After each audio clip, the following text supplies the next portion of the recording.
আমার জানা মতে বাংলাদেশে রিপ্রেজেন্টেটিভ ক্যাপাসিটিতে কোনো রিট পিটিশন বা কোনো মামলা চলে না। আমার যেটা প্রথম সাবমিশন ছিল সেটা হচ্ছে আমরা মুক্তিযোদ্ধাদেরকে নিয়ে মুক্তিযুদ্ধ নিয়ে অনেক কথা বলছি, কিন্তু ইস্যুটা কিন্তু সেটা না। বর্তমান যেটা ইস্যু সেটা মুক্তিযোদ্ধা বা তাদের সন্তানরা পাবে কি পাবে না সেটা ইস্যু না। ইস্যু হচ্ছে মুক্তিযোদ্ধাদের grand children, great grand children, তাদের গ্রেট গ্র্যান্ড চিলড্রেন অর্থাৎ তাদের নাতি পুতি এবং বংশ পরম্পর এটা কতদিন পাবে। সো প্রথম প্রশ্ন উত্তর আমি এইভাবে দিয়েছিলাম যে আমাদের সংবিধানে অনগ্রসর গোষ্ঠীর কথা বলা হয়, মুক্তিযোদ্ধারা কোনো ক্রমেই অনগ্রসর গোষ্ঠী না। মুক্তিযোদ্ধারা হচ্ছে আমাদের গর্ব, তারা অগ্রগামী সৈনিক এবং তারা সমাজের কখনোই অনগ্রসর গোষ্ঠী হতে পারে না এবং তারা না। যার কারণে যারা সংবিধান প্রণয়ন করেছিলেন তারা এটা জানতেন, সেই কারণেই মুক্তিযোদ্ধাদের কথা স্পেসিফিকলি সংবিধানে নেই, কারণ তারা অনগ্রসর গোষ্ঠী নন। এবং আমাদের সংবিধানে যে কথাগুলো আছে, আন্তর্জাতিক মানবাধিকারের যেই শরতগুলো আছে, সেই আলোকে এটা বুঝতে হবে। এই অনগ্রসর গোষ্ঠীর জন্য যখন অ্যাফার্মেটিভ অ্যাকশন বলেন, প্রেফারেন্সিয়াল ট্রিটমেন্ট বলেন বা পজিটিভ ডিসক্রিমিনেশন বলেন, এটা কেন করা হয়? তাদেরকে টেনে তুলে স্বল্প মেয়াদের জন্য, যাতে সকলকে আবার সাম্য ইকুয়ালিটি করা সম্ভব হয়। অর্থাৎ এটা অনন্তকালের জন্য না, লিমিটেড পিরিয়ডের জন্য। কিন্তু যেটা আমরা দেখলাম এটা হচ্ছে বংশ পরম্পর, এটা সংবিধান সম্মত এবং সংবিধানের সঙ্গে অসামঞ্জস্য। আমাদের দেশে কিন্তু রাজতন্ত্র নেই, জমিদার প্রথা আমরা তুলে দিয়েছি। সেই জন্য এই প্রপোজাল যেটা দেয়া হচ্ছিল এটা আমাদের রিপাবলিকান ক্যারেক্টারের সঙ্গে সাংঘর্ষিক। এটা হচ্ছে একটা গণজনতান্ত্রিক রাষ্ট্র, সেখানে সবাই তার নিজের ইকুয়ালিটি, ইকুয়াল অপরচুনিটি, সকলের সমান সুযোগ পাবে, এটা হচ্ছে ভিত্তি। এটা ছিল আমার প্রথম সাবমিশন। দ্বিতীয় সাবমিশন ছিল যে এইখানে যে হাইকোর্টে যারা এসছিলেন তারা মুক্তিযুদ্ধের সন্তান, প্রথমে নাম ছিল, তারপরে মুক্তিযুদ্ধের সন্তান ও প্রজন্ম লেখা হয়েছে, এবং তারা এসছে রিপ্রেজেন্টেটিভ ক্যাপাসিটিতে।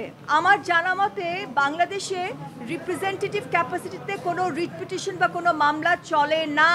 এটা আমেরিকায় হয় ক্লাস অ্যাকশন, রিপ্রেজেন্টেটিভ অ্যাকশন। আমাদের দেশে যেটা হয় সেটা জনস্বার্থে মামলা হয়। এখানে প্রশ্ন, তারা যে প্রতিনিধিত্ব করছেন, কাহার প্রতিনিধিত্ব করছেন? তারা তাদের লোকাল স্ট্যান্ডে কি, যাদের এখনো জন্ম হয় নাই তাদের পক্ষে কি তারা প্রতিনিধিত্ব করছেন? সো তাদের কোনো লোকাল স্ট্যান্ডাই নাই, অর্থাৎ এই মামলা একেবারেই চলে না। এটা ছিল আমাদের সেকেন্ড সাবমিশন, যে এটা একেবারে আপনার চলে না এবং ইট শুড বি ডিসমিসড, মেইনটেনেবল না, ডিসমিসড ইন লিমিনি।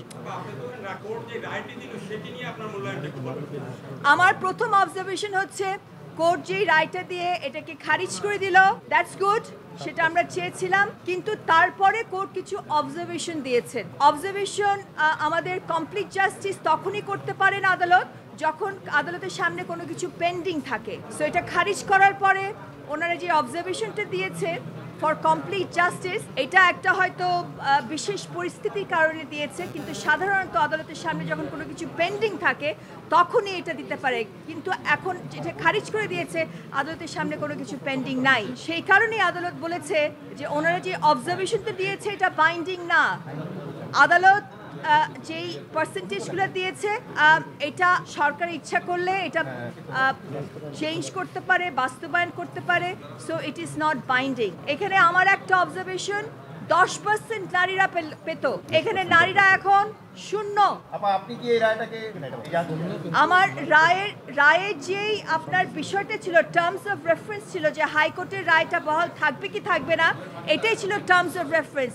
আমাদেরকে কিন্তু কোর্ট প্রশ্ন করেনি বা বলেনি পার্সেন্টেজ কি হবে বা কি হবে না, সেটার উপরে কিন্তু আমাদের কোনো বক্তব্য ছিল না।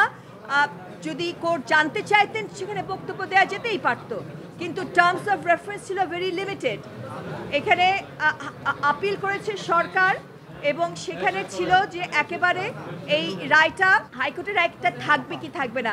To that extent I am satisfied. যেটা ওনারা অবজারভেশন দিয়েছেন, ওনারা নিজেই বলেছেন ইট ইজ নট বাইন্ডিং, এবং যেহেতু কোনো কিছু পেন্ডিং নাই, তারপরেও ওনারা মনে করেছেন ওনারা এটা দেবেন, উইচ ইজ ভেরি আনইউজুয়াল।